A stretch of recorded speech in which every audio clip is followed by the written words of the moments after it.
Hello, and welcome to our fourth Q&A session of our Wonder Kids Ask a Developmental Psychologist series. Thank you so much for joining us today. My name is Portia Clevey, and I am the Recruitment Coordinator for the Early Development Research Group at UBC. Dr. Darko Odic, who along with his wonderful team of trainees at the Center for Cognitive Development, studies how children represent and reason about numbers, time, and space, and how such reasoning interacts with higher level abilities like language and mathematics. Dr. Odic's Center for Cognitive Development is one of 7 research centers that make up the Early Development Research Group. Because many of the research done by Dr. Odic and his team took place on campus at the University of British Columbia, I would like to acknowledge that our campus is situated on the traditional, ancestral, and ceded territory of the Musqueam people. But of course, this is a virtual event, and so I would like to acknowledge as well the traditional owners and caretakers of the many lands you may be joining from, both near and far. I will introduce Dr. Odic in just a moment and then open the floor to questions, taking us to about 2 o'clock. To gather your questions, we will be using the Q&A window that you may access via the button along the bottom of your Zoom screen. We'll be going through the questions in a first-come, first-served basis, beginning with the questions that got submitted ahead of time through our RSVP form. Please do feel free to pop in and out as you need. We understand that many of you have little ones at home. If you're unable to stay for the entire session or have technical issues, do not worry. We will be posting a recording of this session on our EDRG website. As mentioned, Dr. Odic specializes in cognitive development, but does have knowledge in other areas of child development. So if you have questions in areas outside of cognitive development, Dr. Odic will be happy to share his thoughts on them, but you're welcome to attend future sessions or watch recordings of past talks that cover those topics. I am delighted to introduce Dr. Darko Odic to you today, Associate Professor in the Developmental Psychology, UBC. Dr. Odic joined the Early Development Research Group in 2014, immediately after completing his PhD in psychology at Johns Hopkins University. His research on how children learn about the world around them, including explorations of the origins of language and thought, is award-winning.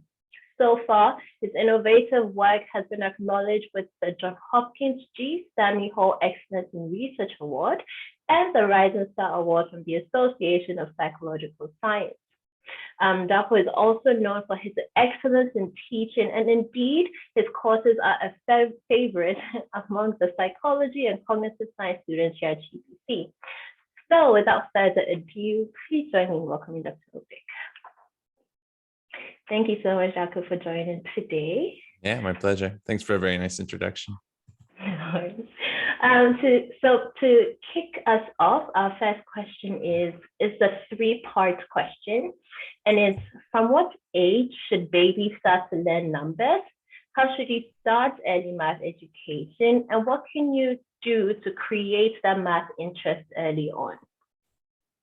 Yeah, I could talk for a whole hour just about that question. So I'll start out short and succinct, and then if there are follow-up questions, I'm really happy to address them further. So a lot of the times when parents are interested in how to encourage their kids to be more into mathematics or more into number, we really have to recognize that we're talking about a lot of different skills. So math is not just one thing. Numbers are not just one thing.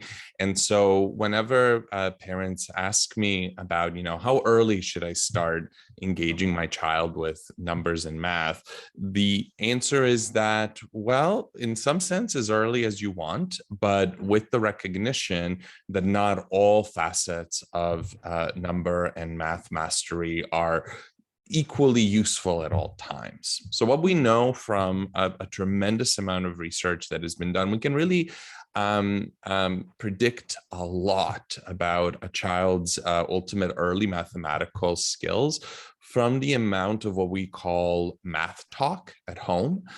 So how much parents are on a sort of everyday basis engaging in conversations that in various ways are about math and numbers. And I'll get much more specific in just a second. Okay.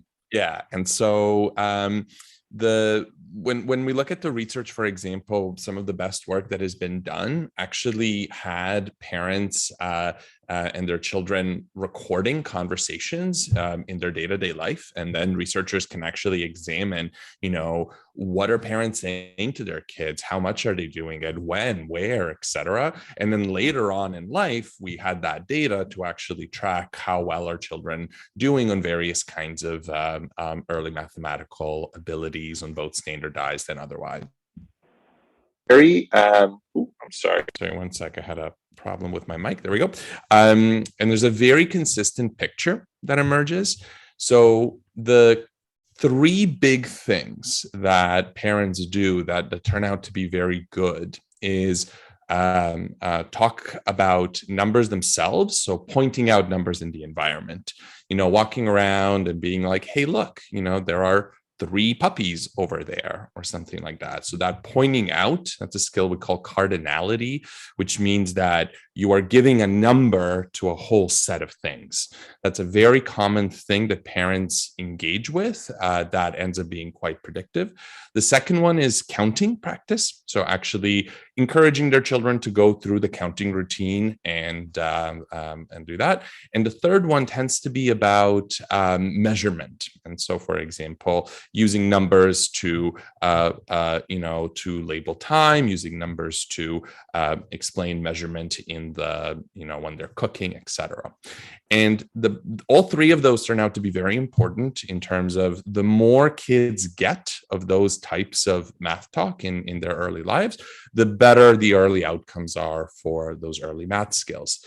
But what's interesting also is that not all 3 of those are equally important at every point in the child's life. So, for example, counting skills are something where kids, when they first start counting, they treat counting more like a sing-along song rather than understanding what counting is truly about.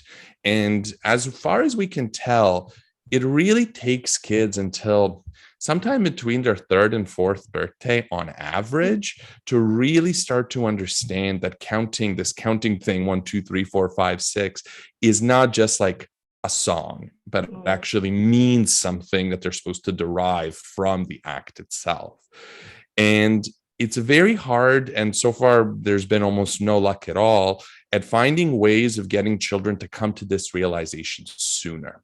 And so for that reason, the kind of counting practice and encouragement of counting seems to be very valuable, but primarily, sometime between 2.5 and 4.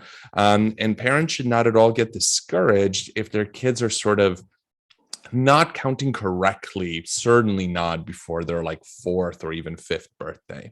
Whereas talk about cardinality, so pointing out a number in the real world, is something that you can engage with kids very early on, because even when they don't understand what a word like 3 means, you, by pointing out different numbers and different things around, you're kind of putting their attention onto numerical concepts.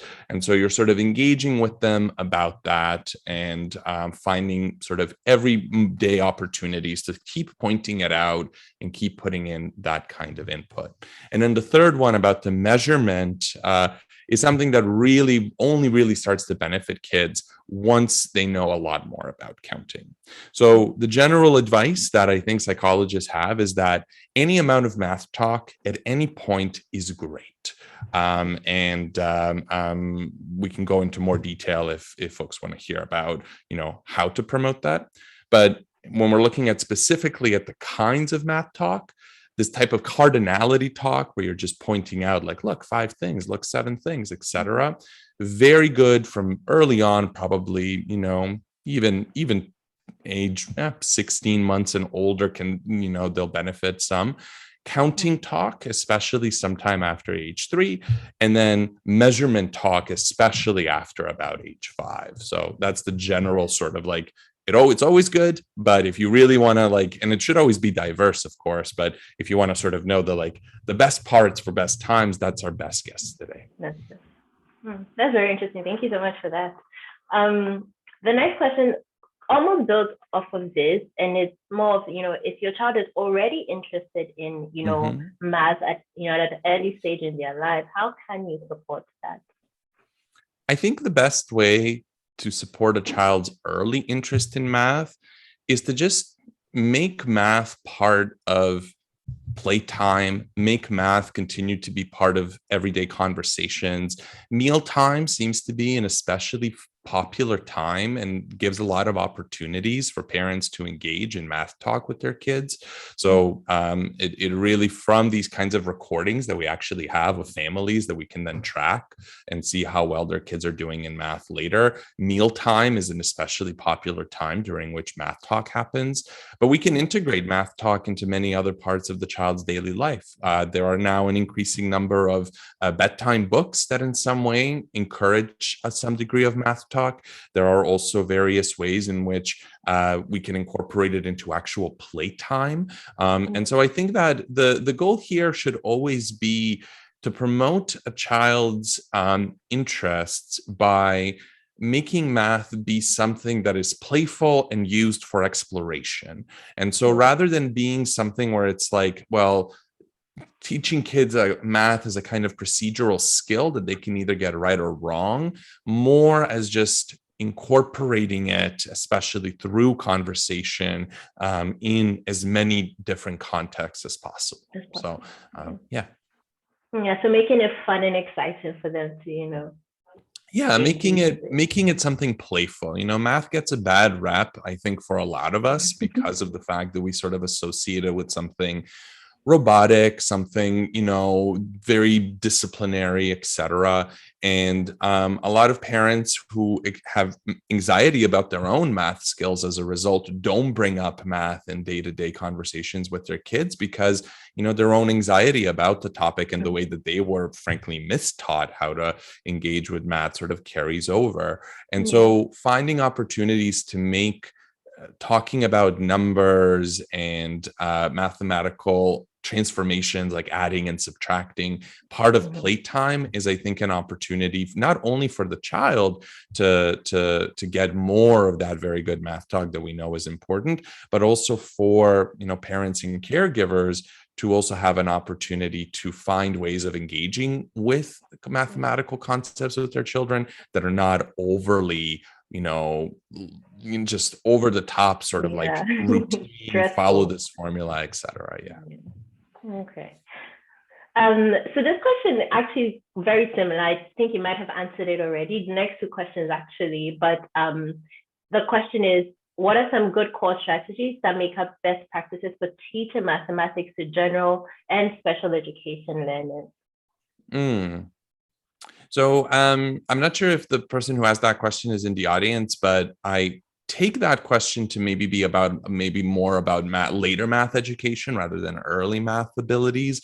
Now, my expertise is almost entirely on early math. So most of the research that I do is really with children's earliest mathematical concepts. And of course, those end up being related to and predictive of later school mathematics as well, though sometimes surprisingly a lot less than you might think, in no small part because I think the way math education happens is sometimes a little bit different from the way that people who actually study math as a concept would like it to be taught. But okay, in terms of going beyond that, some of the earliest math abilities, what's interesting about math education is that we as educators have a very difficult choice in, math lends itself very well to a set of, memorized, highly disciplined set of procedures that allow many children to get to the quote right answer without necessarily understanding what it is that they are doing, right? And so we can teach kids constantly things like multiplication tables, etc. And children can, especially if they're like really disciplined and motivated, memorize those. But when we really think about it, multiplication tables are not math. They're just shorthands to getting at particular answers very quickly. And I think that the real passionate mathematics educators what they really care about is, well, how do we teach the ideas of mathematics such that, things like multiplication tables are really ultimately not even a core part of that. And there's been an increased shift in many parts and many curricula in many places around the world towards moving away from treating math as a kind of algebraic method, and much more through this kind of like mobilization of intuitive things. And it turns out that that kind of math, the core problem with teaching math in that way is that sometimes we get what might seem like delays in terms of how well kids are solving particular problems, because we're not teaching them these rules and these multiplication tables and things like that. So they're actually objectively, at least for a little while, doing a little bit worse compared to what maybe a lot of the parent and caregiver experiences are for what they, what their math education might have been like. But at the same time, what we know is that if we give children an opportunity to learn math in this kind of more exploratory way, that the ultimate outcomes are a lot better, because they can generalize the knowledge into brand new kinds of problems and ideas that just learning that, teaching them how to do a particular procedure doesn't help very much. Now, ultimately, however, everybody has to be at least somewhat responsive to the fact of like, well, what is the curriculum like for in the classroom of my children? And what I would encourage parents who sort of have their kids going through some, especially some of the more advanced things that start grade 3, 4, etc., is to really not make assumptions about what the curriculum is. Especially if your own math education was very, very, very sort of algorithmic, so to speak, just like follow these rules and that's what math is about. And if your child's school and curriculum is about sort of teaching them much more about these core ideas, to maybe embrace that a little bit, because we really think as math educators that it's going to lead to a lot better outcomes in the long run. And so that tends to be a point of friction sometimes between parents and curricula, and something where, there's a good reason why a lot of these curricula are changing. It tends to really scaffold children into being more engaged with math in a much longer term. Okay. That's really interesting. I had no idea about that. So it's more like in the beginning, it has a bit of like a downfall, but then in the end, in the long term, it's more beneficial than your regular curriculum. It's kind of like bilingualism, right? Like children who are growing up bilingual initially are a little bit slower to start producing language, because they now have to learn how to reconcile two different languages. But that's such a short gap of just a couple of months that then just allows children to just realize, now I can do both simultaneously, right? And I think the way we're thinking about some of these math education things is the same way. By teaching them the concepts rather than the rules, they're going to be a little bit slower initially, but it's going to lead to a lot of long-term benefits, right? After all, the thing that I think a lot of people feel is that, why are we memorizing multiplication tables when we all have calculators permanently attached to our bodies now, right? So yeah, that's really true. Well, the next question is it's more personal to the child, and I have a child who will be 4 at the end of April, and has always had an interest and curiosity about numbers and counting. He reads 3 and 4 digit numbers. He can count forwards and backwards by ones. He can count by 2, starting at 0 and 1. He can count by 5, 10, beyond 100. And he can add and subtract numbers to 20. His daycare providers have been giving him worksheets, which he loves, but make me cringe. How can parents and caregivers deepen understanding of math concepts without resorting to worksheets? That's a great question. To some degree, worksheets, the early educators use worksheets in part because they allow us to sort of give something structured. So it's always this funny catch-22 where, parents ask a lot, like, what more can we do? And the early educators, of course, can't be at home to promote a lot of this. And so these worksheets are very often attempts at that. And so, but then again, parents sometimes are like, yeah, but they're worksheets. What more can I do? And it's this constant thing where it's like, well, we're worksheets. If they're good, they're great. But I also understand wanting to sort of find as many different sources as possible. I think my advice is always to follow the child's lead. If you see opportunities to just continue introducing these kinds of concepts into playtime, that's great. If the child has a really fun time playing, they're playing with some kind of thing. They're playing with their Legos, or they're playing with, some kind of other toy. If there's opportunities there to introduce things like, let's count the blocks, or, let's think about it there. Or if we're just sitting there, passively playing, if the child wants to engage in solving math problems, that's great. I think that, when we hear that kids are doing all of this, in many ways, that's evidence that you're doing great. It's clear that there's been nice scaffolding that has led to the child's engagement. And I would say that in many ways, this is something to just follow the child's lead, and promote it in as many diverse contexts as possible. And so, again, we know from research that mealtime tends to be the most popular time when parents engage a lot of math talk, and a lot of later on things like, let's for fun add and subtract or something like that.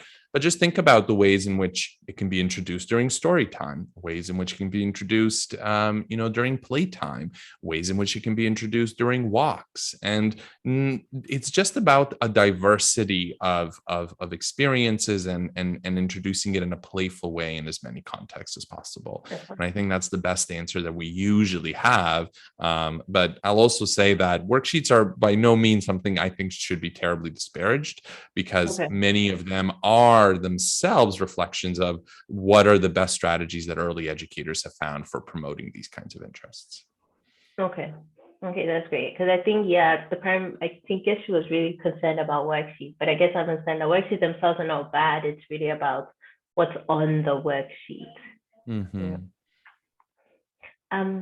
So our next question kind of goes more into differences between children, and are there innate differences in children's ability to develop mathematical skills across cultures? Yeah, so I study in my research something known as the early number sense. It is a kind of sense of number that children have from very, very early on, and is something where that ends up predicting individual differences in early math abilities as well. But what is interesting, so we know that there are individual differences before the child is ever exposed to some of the earliest math concepts that they're going to acquire. We do know that there are individual differences. Some children just are much more attentive to numbers and mathematical concepts than others. What is interesting, however, is that as far as we can tell, the research is not done yet by any means, but as far as we can tell from the currently available research, this difference is not genetic. And so there have been done many studies, the classic method that many studies use to establish the role of genetics is what we call twin studies, where we can examine identical twins who share 100% of their DNA against fraternal twins who share 50% of their DNA. And we can examine, twins are born at the same time, growing up in the same environment. And usually when we find that two twins who are identical have a more similar psychological thing, then we usually infer, compared to their fraternal twins, we usually infer that is more likely because of the extra sharing of genes. It turns out that this early number sense is identical in terms of the similarities and differences between identical twins as it is for fraternal twins, as it is for any two siblings. And so the early evidence at least suggests that this difference does not seem to be genetic. That opens the question of, well, where does it come from? We know that these individual differences exist. We can detect them as early as around 12 months of age. They're not humongous. It's not at all the case that children who are, let's say a standard deviation below average somehow have math impairments. Not at all. We can predict about 20% of the variability in child's performance from this intuitive number sense. but we don't know where those individual differences come from. It very well could be that a lot of early math experiences that parents scaffold end up being the main shapers of that, so that the intuitive number sense is actually really picking up on some of the household differences in things like math talk and maybe other factors as well. So it's still early days to know where it's coming from. But again, just want to emphasize it ain't genetic. And so certainly, again, yeah, individual differences exist, but we don't yet know where they're coming from. Okay. So we can't blame our parents for not being too good at math. I mean, you know, you could maybe blame your parents somewhat for like a presence or absence of math talk to some degree. Yeah. But, you know, I think, you know, parents always do their best. And certainly I will say this, there are big cultural differences in the degree of math talk that is normal and encouraged. And so we do know that, for example, Canada and the US tend to be, when compared to the amount of math talk we see in certain other countries, actually slightly below average. So parents in Canada and America, which is where most of our samples for these studies come from, actually do less math talk than parents, for example, in a lot of Scandinavian countries and a lot of East Asian countries as well. And so there certainly are differences there that might promote certain kinds of early math ability sooner, depending on the cultural context. But again, doesn't seem to be at all tied to any genetic thing. And this next question is building off of this, and it's more specific to delays in learning math. But it's does IQ or genetics, which you've spoken to a little bit, have to do with the delay of learning math? So the problem, the challenge always ends up being a bit of a chicken and an egg problem. It's sort of a lot of IQ tests rely on actually some skills that are fundamentally mathematical in nature. And so sometimes it's actually really hard to know, like, is our, psychologists, and this may surprise some people, but we actually have a surprisingly lack of consensus on how psychologists approach the idea of intelligence in general. And I think that psychologists are increasingly wary of thinking about general intelligence as a concept, certainly not universally, but there's actually some big debates broadly about that. And there's a much more of a focus on these kinds of more specific sets of skills, like the early number sense that might be predictive or not. Here's what I do want to say. Delays in mathematical skills come, as best as we can tell, there's a lot of research going on, and not much of it is in any way conclusive yet. But from the research that we have, I can say the following. There certainly seem to be many, many different predictors of delays in mathematics. Some of them are very clearly, for example, sociocultural. So, for example, we find no differences in the quality of the number sense between boys and girls. But we do find, and this is a well-known thing, that with every successive grade, girls start to, on average, do worse than boys. And the best explanation we have for that is that, unfortunately, a lot of it has to do with sociocultural stereotypes about and sort of at-home promotion of math talk with boys as opposed to with girls. And when we start controlling for those kinds of effects, a lot of those differences disappear. So certainly some of the differences in performance and mathematical skills have to do with that kind of stuff. But they also do have to do sometimes with things that are much more potentially akin to something like dyslexia.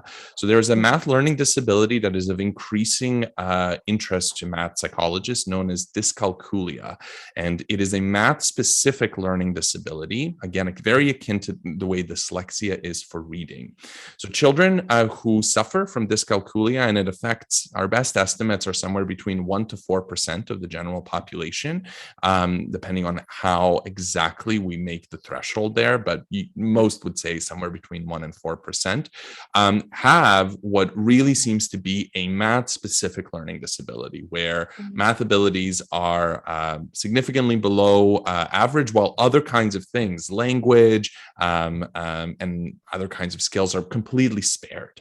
The origins of dyscalculia, completely unknown. We do know that it is correlated with the reduced number sense as well. So this intuitive number sense that my lab studies is predictive of dyscalculia. That is, children who are diagnosed with dyscalculia can also be shown to be worse on this intuitive number sense.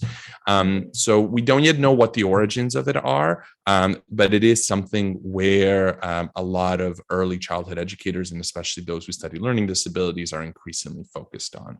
So there are going to be some general things that are going to lead to issues in math, though I'm wary of saying much about intelligence, given how much psychologists don't really agree on how to even measure that properly. And then there's going to be some very specific ones like dyscalculia as well.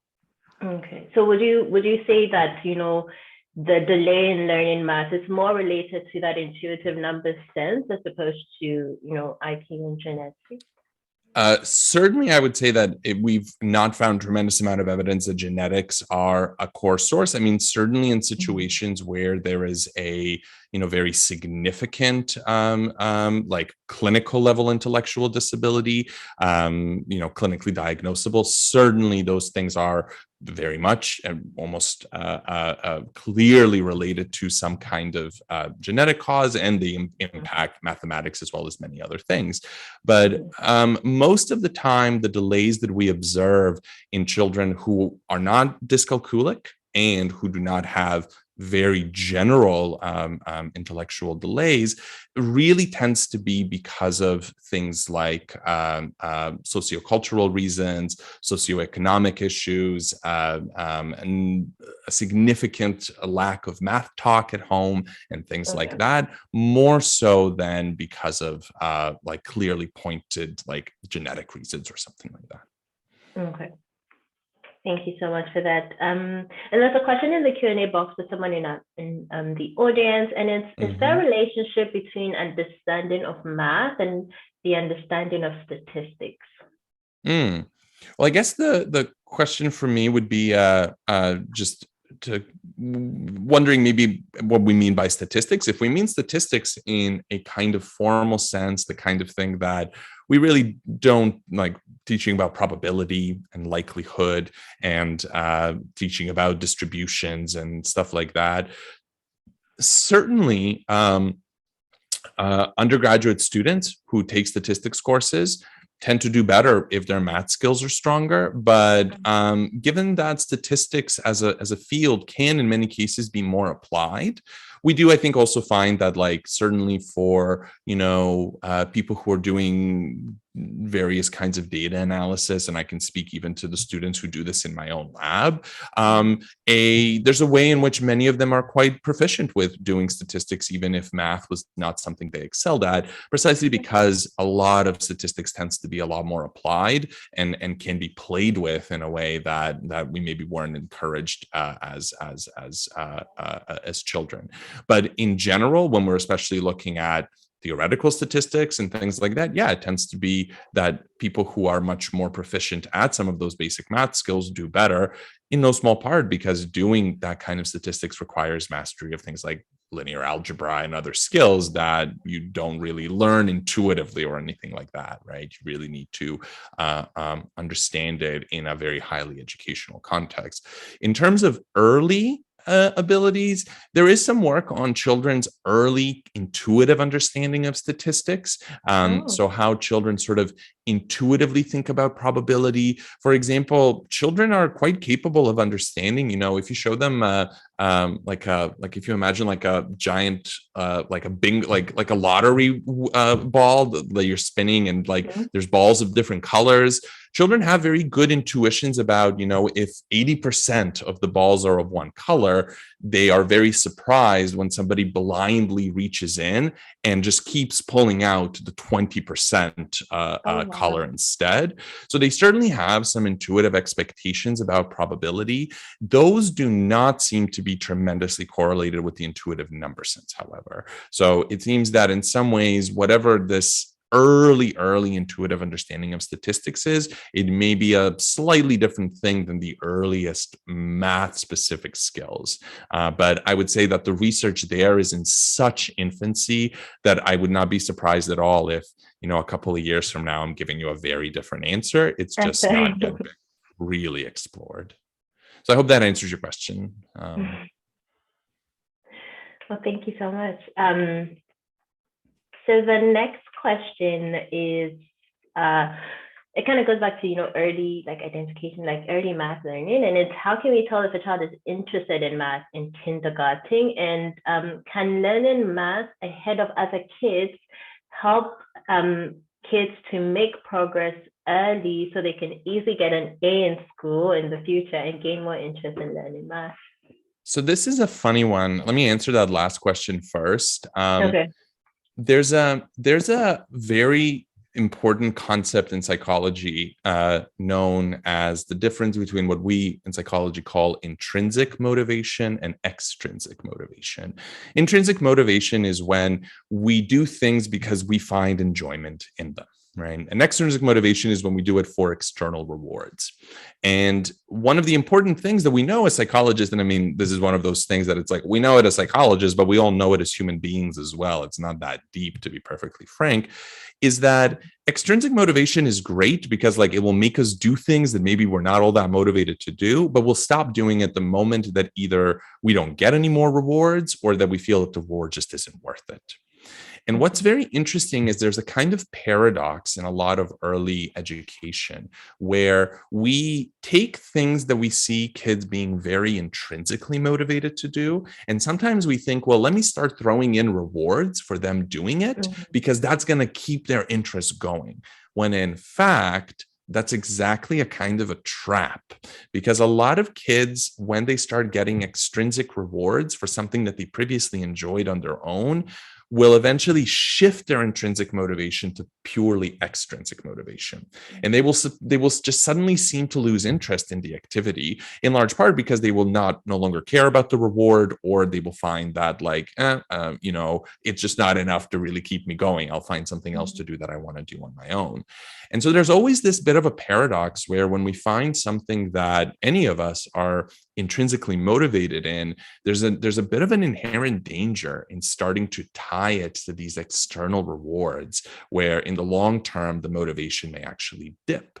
And so one of the things to note is that in a surprising way, kids who have tremendously great early math skills sometimes end up hating math in school. And part of the reason why they hate math in school is because, again, especially if math in school is sort of really surrounded in the context of right and wrong answers, grades and passing and failing, or, certainly not in early education, passing and failing, but, in ways where they can come home and where parents can maybe even be upset at a grade, that starts to shift the what was previously a real early love of mathematics and just sort of discovering it in the world, and starts to replace it with this kind of thing that now I'm getting almost a little bit punished, or at least not getting the kinds of rewards I'm expecting in the school context. And so I always want to be very careful to note that while as educators and parents and caregivers, we may really appreciate things like grades as a source of feedback, especially for parents and caregivers and educators to know where the child is at in their progression, that sometimes it can sadly backfire and really take away from the child's early engagement. So with that in mind, is there good evidence that early promotion of math skills transfers bolsters the child's interest and excitement in math, and later transfers to how they're doing it in school? And to some degree, yes, there's absolutely evidence that increasing math talk at home will scaffold early math skills, and that those early math skills are somewhat predictive of early performance in school.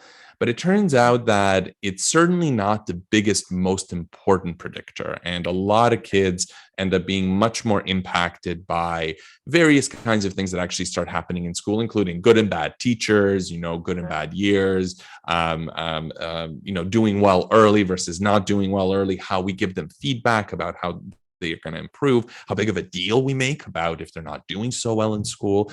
And so a lot of these things end up sort of being the much bigger context that replaces some of these earliest things. But for kids for whom school ends up being a pretty smooth experience, if we can call it that, I think that these early math skills are certainly not at all detrimental. I would just encourage parents to not push their children too hard into these early math skills if they're not showing a lot of natural engagement with them. And if they're only doing it in order to make sure their kids get high grades, because at the end of the day, it may be a losing battle anyway if we end up shifting whatever inherent motivation they had for extrinsic one instead. Mm-hmm. Now, how do we identify kids who have an early, many kids, so children, even when they understand a lot about mathematics, they don't spontaneously talk about it always. So in general, kids they understand a lot more than they're saying. I think every parent and caregiver knows this. It happens in every domain of knowledge, but it happens in math as well. If you are noticing your child sort of spontaneously spending a lot of their time counting, if you hear them sort of doing math talk with you, these are excellent clues that, they're engaged with that. And this is what I mean by the biggest advice we have as psychologists usually is follow your child's lead. And if the child is really starting to introduce math talk, then, to whatever extent you feel comfortable and able to, go along with it, introduce it, talk about cardinality, talk about counting, talk about measurement in time and other things as well. Mm-hmm. So yeah, I think that that's the best way that we can do it. Yeah. Thank you. I lost where I was in the question. So this one is about, if your child is stubborn, how do you teach them? I think this is obviously not just a question related to math skills. Yeah. Obviously, I mean, if I had the answer for that, I would probably write a multi-billion-dollar book and be able to answer it. But I think that this is exactly the kind of question that as a psychologist, without knowing a lot more context, it's really hard to answer, right? Because what we want to try and figure out is, where's the stubbornness coming from? Is it coming from the child or is it coming from the parent? Is it coming because there's a mismatch between what the child's interests are and what the parent believes their interests should be? Is it coming from because of, the child is actually trying to be playful in some way? So I think these are really hard questions because they're so individual and very, very hard, therefore, to cleanly tie to any good advice I can give. But my general advice is this, math talk is good even when children are just passively listening. And so you don't need the child to practice counting in order for them to gain benefits of you talking about counting. A lot of it is sort of like kids are getting it and they're absorbing it even when they are not producing it and practicing it back. And so, in general, I would say that, if your child does not seem to be all that excited about math and numbers, that's okay. It's not at all the case that math skills are really like the number one thing we want to promote in every child under every expense. And as a result of that, I would say keep up the math talk. That's going to give them all kinds of benefits, even if they're not doing it back with you, but keep following their lead. If they are really much more excited about something else, I think I would always say we want to promote a very holistic group of skills, not just mathematics education at the expense of all others. Yeah, I think the person who has the answer to how to teach stubborn kids would be the wealthiest ever. Yeah. We have another question from someone in the audience, and it's, is there any research that correlates a growth mindset DWEC with a child's positive math outcome?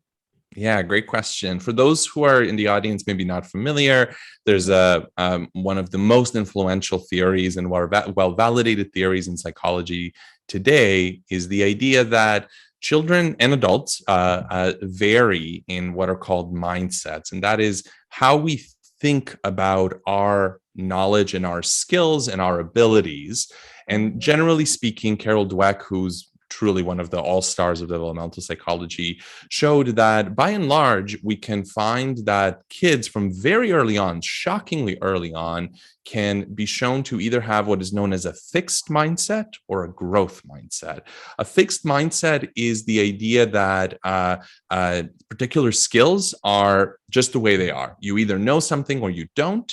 Children who have a very strong fixed mindset tend to sort of just say, like, this isn't for me. I can't do this. Even the slightest sign of any kind of failure is just evidence that, like, I can't do this. I am not smart. I can't excel at this. There's no point in even trying. Children who are, on the other hand, what we call growth mindset, tend to believe that their abilities are much more malleable. They tend to, in some ways, embrace even moments of failure. Not always, of course, none of us do, but much more so. And they tend to believe that people are the way they are because of the practice and experience that they've had. And this is also a mindset that many adults have as well. I think many of us have beliefs even about mathematics, that math is either something you're good at or bad at.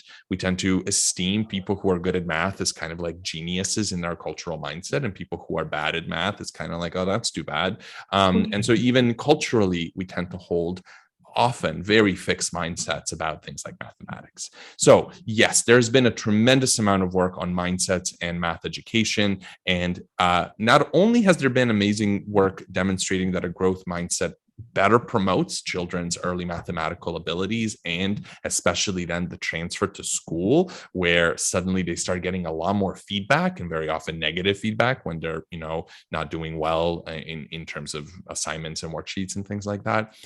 But there's also been tremendous amount of work to demonstrate that the growth mindset is probably the right idea about how we should think about mathematics as well. That is to say that, again, there seem to be there's very little evidence that there are truly big genetic fixed differences between people in mathematical ability. And so again, the kinds of predictors of math, I mean, we've been focusing on early math skills, but children who did quite poorly in early school in math does not necessarily predict they're going to keep doing poorly. With a lot more practice, some tutoring, and some more engagement, and sometimes reconceptualization, trying to push them out of that fixed mindset, even many kids who did quite poorly early on in math can end up doing tremendously well later on, and vice versa. There's many kids who do amazingly well in the first few years of school in math and other topics, and then suddenly later on start to struggle. And so I think that the growth mindset is not only the right one to promote because it leads to better outcomes, it's also the one that we think is objectively the right way to think about how math skills are in the first place. Okay. That's really interesting. So are there any ways to cultivate this growth mindset? And so Carol Dweck has a wonderful book on this called Mindsets that I can strongly recommend. It is, I think, it is the collection of over 30 years of her research on the topic. Mindsets, as it turns out, they're sneaky. There's ways in which we introduce them into the way that we all think and talk in ways that we don't even notice. It comes sometimes just from the way we talk and the words that we choose to use, and the way that we react to successes and failures, and the way that we sometimes unintentionally demonstrate anxieties and fears to our kids as well. So again, Carol Dweck has a beautiful, wonderful book on it called Mindsets. I strongly recommend it. And that research is relevant for way, way more than just mathematical education. Okay. Thank you. I'll make a note to include that in the link to parents. That'd be great. I think, strongly recommended. Yeah. Well, we're getting near to the end. We do still have about 2 more questions. And one is, what programs are recommended to help kids build math skills, for example, apps? And in addition to public school education, would you recommend putting them in Pumon, UC Math, or Spirit of Math type programs? Yeah, so I cannot comment about after-school programs. I have not done the research to evaluate any kind of effectiveness on that. So that I sadly cannot talk about. I just don't know. I think it's a great question, and I'm sure there are researchers out there who are looking into it, but I'm not sure. What I can say, however, is that there is unfortunately a tremendous amount of money to be made in in trying to sell various kinds of products to parents to promote early math skills. I mean, this is true for everything, right? I mean, I think parents, again, I don't need to be the one to tell you that you're inundated with all kinds of things that you're being asked and told you should be doing this, you should be doing this, buy this to do this, etc. And much of the time, the kinds of products that are being marketed your way are not at all backed by scientific research. Ideally, most of the products that we as psychologists are designing and creating, and that are truly scientifically backed, are usually made with public dollars, public grants, and should therefore be free. And so a lot of the times there's, I think, really serious concerns that a lot of psychologists have about various kinds of apps and tools. Again, they're not going to at all be uniformly bad, not at all. There are really people out there who are trying to build tremendous resources for parents. It's just, I think, sometimes hard to tell signal from noise. And in this case, you know, I certainly wouldn't be comfortable enough pointing my finger and being like, this is the one, this is not. The one thing I will say, however, some of the leading researchers on early childhood math education who study the concept of math talk developed an app that I think is still available. It's called Bedtime Math. And it is something that is completely free, that parents can access, that provides a lot of various kinds of activities that parents can use to promote math talk during bedtime. And again, most of the time when math talk happens in the household, it happens during mealtime. Very little of it happens normally during bedtime. There are some books and stories that try to promote it, but they tend to be in a minority compared to other kinds of stories. And so Bedtime Math is an app that these researchers designed specifically to try and encourage parents, to give them an additional tool to engage with early. So this is primarily geared towards kids between 3 and 7, I think is the way. But so I would check out that app. That one I can sort of stand behind, because researchers who really dedicate their lives to this have created it and have made it free. But the rest, I think ultimately it's really hard to tell, and I don't know enough research on them to really be able to comment. Thank you so much for suggesting this, this app. And then this is the last question, but it's a two-part question and also has a bit of like an introduction. So it's general math is taken to be a test of logic. Even some unis make math a criterion for admissions to subjects that don't directly involve math. Example, psychology, a subject which only needs statistical math and not other topics like calculus, trigonometry, etc. And moreover, unis usually have introductory first-year courses which teach the needed math skills specifically. So the question is, why is it that the educational systems and evaluation demand these to be studied when they are not related to the subject of study directly? And the second question is compulsion a factor that makes math difficult, even if students might have understood basic concepts? In the sense that does this lack of choice be one of the factors responsible for the stress associated with the subject? I'm happy to repeat any part of the question.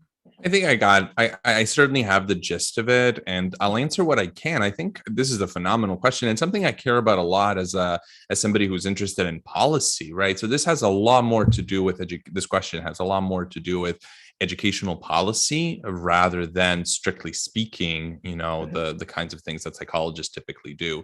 But it is something I care about, and so I'm happy to sort of give some answers here. To the latter, yes, absolutely. Again, one of the things that our educational system has broadly done has been to convey math in many ways as a kind of like the kids who do really well most of the time in math are the ones who are highly disciplined, who have a lot of self-control, and who are sort of able to memorize these rules and carry them out with precision. That is overwhelmingly how math has been taught in the Western European context for a very long time.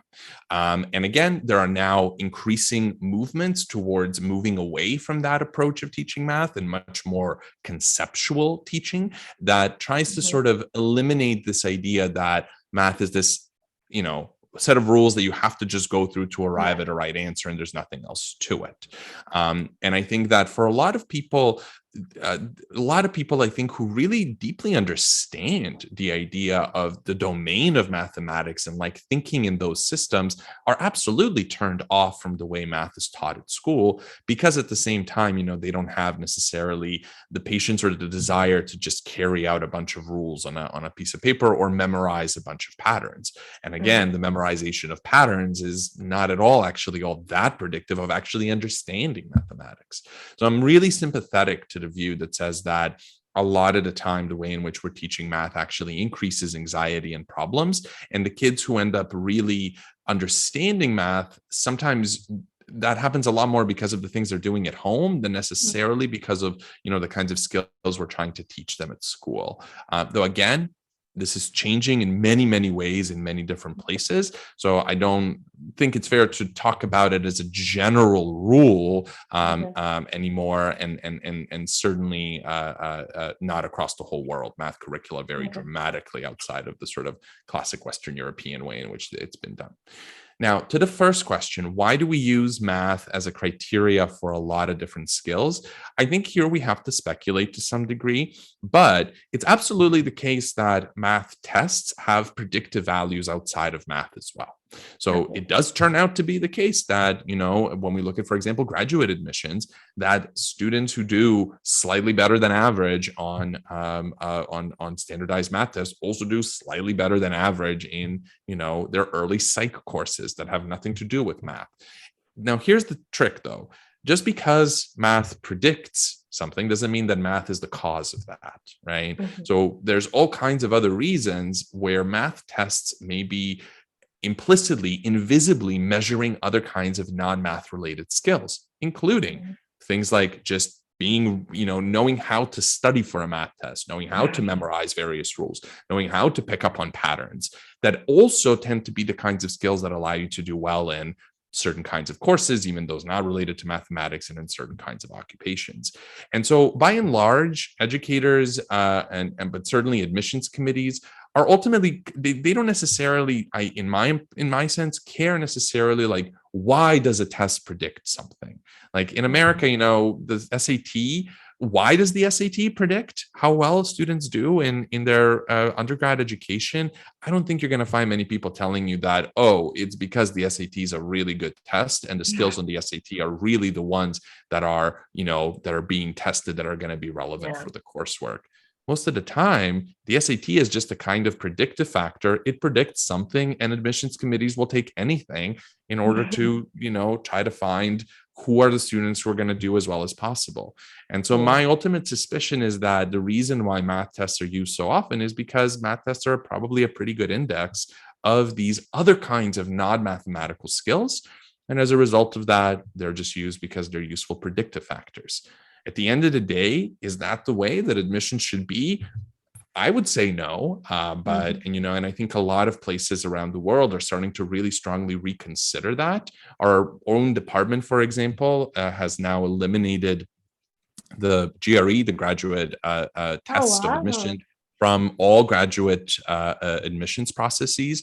So we in our department have really taken a long, hard look at, what is the GRE really measuring and how valuable is it? And even though it had some predictive value, we ended up deciding that it just wasn't worth it, and that, was probably putting and excluding a lot of students in ways that it really shouldn't. And so, for example, in our own department here at UBC, we no longer use a standardized test as a criteria for admission. And I think you're going to probably find that more and more over time as we really start to get a lot better at understanding like what some of these tests are and are not actually measuring. Thank you so much. I think this was a really great way to wrap up today's conversation. Thank you so much, Darko, for, answering all these interesting questions. And thank you to everybody for, all the questions that you came up with. I personally feel like I learned so much from, the growth mindsets to how children have these early number sense. So thank you so much for joining us today. I'd also like to, use this moment to thank all the families that have participated in some of the research being done at the EDRG, including those being done by Dr. Odic and his team. Our research is only possible because of your continuous support, so we are deeply grateful for that. If you are interested in participating with us or know a family that would love to join in on the fun too, you can use and share this QR code and sign up link that is shown on the slide to receive more information about studies that your family may be eligible for. Thank you all once again for joining in. I hope to see you at our next Q&A session with Dr. Andrew Barron, and I hope you have a great weekend. Bye. Thanks so much, everybody. Bye.